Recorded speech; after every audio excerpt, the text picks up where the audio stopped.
Hey guys, Miss Harper here for our substitution notes, solving systems by substitution. So before we get started, this is not on your note page in front of you, but I wanted to give you guys a visual representation of what we're going to be doing. We've actually done things similar to this, so let me just show you in some different ways. So looking at this first example, we have $1 bill. $1 bill is equal to 4 quarters, all right? This would be the first equation in our system, all right? In our second equation, I would have $1 bill plus 1 quarter equals $1.25. So this is almost like saying x equals 10 and x plus y equals $1.25 or whatever. All right, so what we want to do is try to make a substitution, or by plugging in something for something else. So if I know that $1 bill is equal to 4 quarters, couldn't I substitute 4 quarters in place of this $1 bill? All right, so that's kind of a visual representation of what we're going to be doing for substitution. Again, if I know that $1 is equal to 4 quarters, and that means I could substitute 4 quarters in place of the $1 bill that I had here, and it still equal the same thing. Let's see an algebraic example of that now. So looking at this, all right, try to think the same concept. If I know that y is equal to this, and the same y is equal to this, well, if y equals this and that, couldn't I substitute this in place of the y? All right, so those are the kinds of substitutions that we're going to be working with now. All right, algebraic substitution. So once more, if y is equal to 3x and y is equal to this, that means that 3x is also equal to this. All right, and what you'll see is if we reset here in our first equation and in our second equation, we have 2 variables happening. We can't solve for either one of those variables and get a numerical number because there's another variable. So I'll never know the actual number of y until I can figure out what the numerical value of x is. But you see, whenever we make the substitution, now look how many variables I have now. I only have the x variable. This is why we use the method of substitution. All right, so let's jump into our assignment, or into our practice sheet now. You should have this in front of you. If not, you can take notes on another sheet of paper. All right, we're going to start with a really easy example here on number 1. Okay, this is stuff that we've used lots of times. We've used it in our warm-ups and stuff. And so what do you think? All right, if I know that t is equal to 3 and I have this second equation, what do you think I could do with this expression? What do you think I can do with this expression? Well, if I know what the value of t is, what I can do is substitute him in right there. So if I know that I have 2 times t plus 4m equals negative 14, but I know what the value of t is 3, I can substitute that into our second equation, therefore eliminating the t variable and enabling me to solve for m. So that would be 6 plus 4m equals negative 14, and now we're just down to a 2-step equation. I can subtract 6 from both sides, drop down my 4m, that equals a negative 20, divide both sides by 4, and we would end up with m equals negative 5. Okay, so this was a really soft example to ease ourselves into the substitution method. Okay, we don't need to go back and substitute back in to find out what t is because it already told us what t was.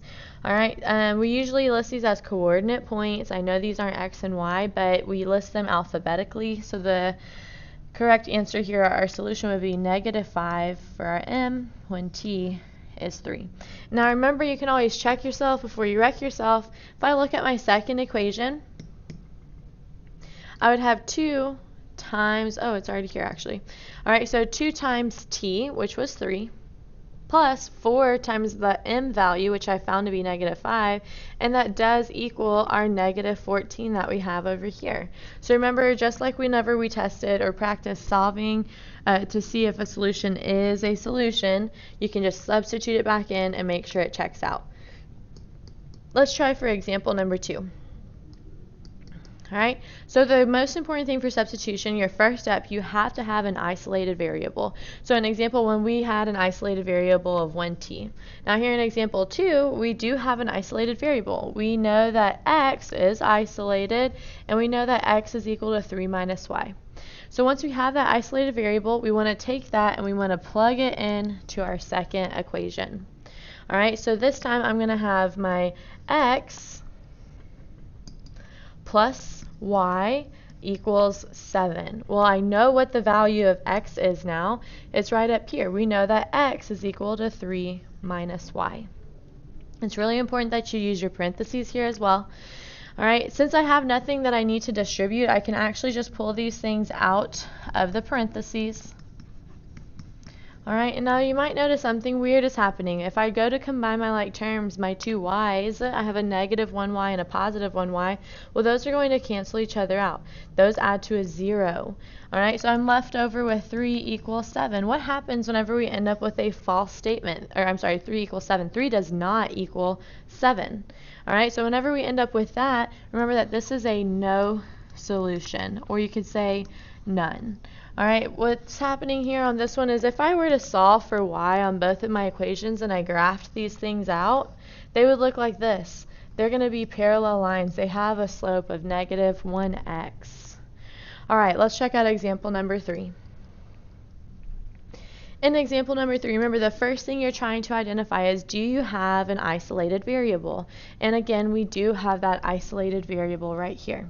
So now that I know what one of my variables is equal to, I'm going to substitute him into my second equation.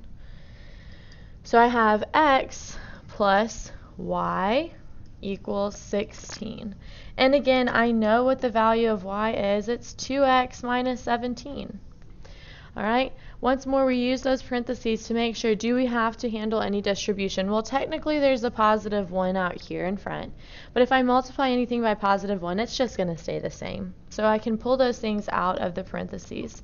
2x minus 17 equals 16. We're going to combine like terms. I have a total of 3x.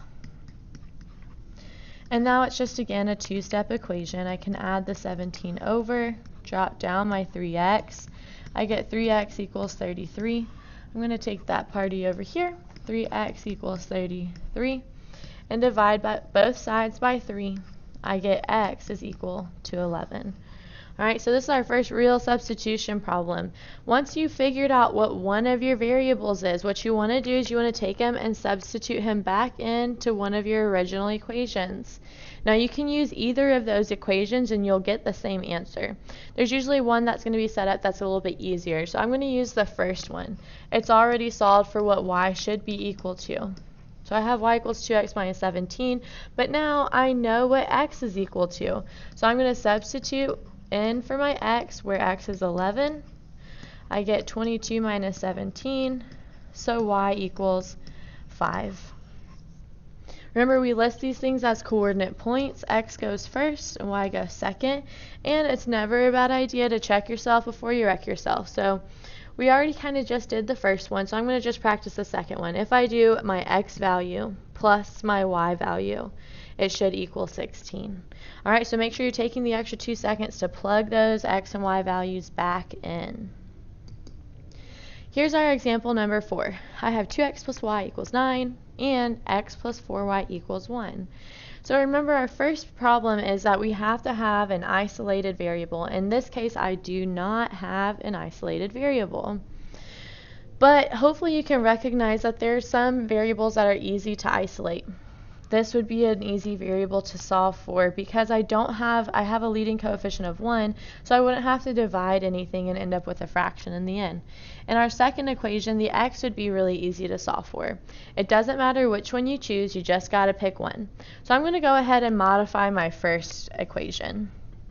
So if I were to isolate y and get y by himself, that says 2x plus y equals 9. Well, what would y equal here?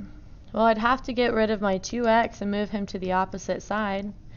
Subtract him over there. So I would know that y was equal to a negative 2x and a positive 9. So this is just a modified version of our first equation. Since I am using my first equation, I'm going to take what y is equal to and I'm going to plug it into my second equation. Alright, so I'm going to take this, plug it in there. So now I have x plus x plus 4 times y equals 1. I now know what y is equal to. Y is equal to a negative 2x and a positive 9. From here, again, I want to stress the importance of using those parentheses because we have to distribute this 4 2 times. So I get 4 times negative 2x is a negative 8x. 4 times 9 is a positive 36 equals 1. Again, we want to combine like terms. 1x minus 8x. That's going to leave me with a total of negative 7x's plus 36 equals 1. And again, we're back to a two-step equation. Drop down that negative 7x, we get negative 35. Divide both sides by negative 7. We get x equals a positive 5. Once you have figured out what one of your variables is, take it and plug it back into one of your originals. It doesn't matter which one you choose. I'm going to go ahead and plug it into the first equation. Again, it doesn't matter. You should get the same answer either way. So there's my first equation. I'm going to substitute what my x is now that I've figured out what he is. X was equal to 5. So I'm left with 10 plus y equals 9. Subtract the 10 over. I'm left with y equals a negative 1. Okay, we list these as coordinate points. X goes first, y goes second. And let me just plug it into at least one of my equations to check myself before I wreck myself. 2 times 5 plus a negative 1 should equal 9. And I'll go ahead and test my second one too. 5 plus 4 times negative 1 should equal 1. Alright, so that one again checks out. Last problem, we're going to talk real quick about this word problem. Alright, Kinsey decides that she would like to purchase some bricks for her new porch. She knows that red bricks cost $2 each, gray bricks cost $3 each. Write a system of equations that could be used to find out the number of each type of brick she purchased if she spent $160 on 60 bricks. So there's some useful information in there. First thing, whenever we get to word problems, you want to label your variables. We have red. I'm going to use R to represent the number of red bricks, and I'm going to use G to represent the number of gray bricks. A couple extra notes you might want to note is we always say our many goes with money whenever we're writing these. And in this particular problem and some more that you'll see is we usually can have an equation about the totals. Alright, so some amount plus some other amount equals some total amount. Alright, so from this word problem we can actually write out two equations. Alright, the money goes with money. Hopefully you can recognize that one. I know that the red bricks cost $2 a piece, plus the gray bricks cost $3 a piece, and we spent a total of $160 there. Now our second equation comes from the total. Remember that R and G are representing a number. So the number of red bricks I buy plus the number of gray bricks I buy equals a total of 60. Alright, so now I have my system of equations. After I have wrote those out, remember our first step is to isolate one of our variables. Here is the one I would isolate. Either R or G, it wouldn't matter either way. If you did the top equation, you would end up with fractions. So let's say I solved for R. What would R be equal to? Well, I would have to subtract the G to both sides, so I'd be left with a negative G and a positive 60. So now that I have a modified version of my second equation, I'm going to take him and plug him into my top equation. I'm going to do that up here. So I have 2 times R plus 3G equals 160. Well, I know what R equals. It's equal to a negative G and a positive 60. From here, I need to distribute and solve. I get negative 2G plus 120 plus 3G equals 160. Combine like terms. 3G minus 2G, that's 1G. Subtract that 120 over. I don't have anything to divide by, so I get G equals 40. If I know that I have 40 gray bricks, I bought a total of 60 bricks. How many does that leave us for our red bricks? Well, that means I would have purchased 20 red bricks. Whenever it comes to your word problems, you're going to list your answers a little differently, not as a coordinate point, but we want to say the red bricks, there were 20, and for our gray bricks, there were 40. So you kind of want to better explicitly say what you had of each type of thing. All right? If you have any questions, come see me in tutorials.